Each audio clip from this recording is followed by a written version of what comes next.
Dr. Yakub over here for you my subscribers. So sannunku da zuwa, kamar yadda kuka sani ni ne Dr. Yakub, naku a koda yaushe my subscribers.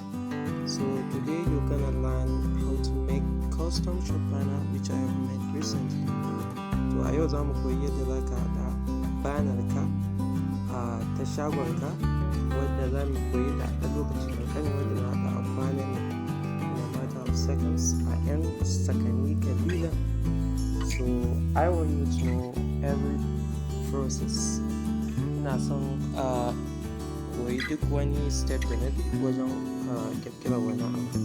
So we're gonna be working with Poster My World website, which is absolutely free.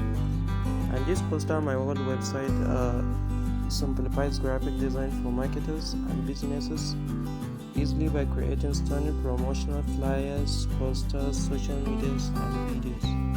So da shi dai za mu kirkiri abubuwan nan irin su poster da dai sauransu. So stay tuned, inshallah I'll walk you through any.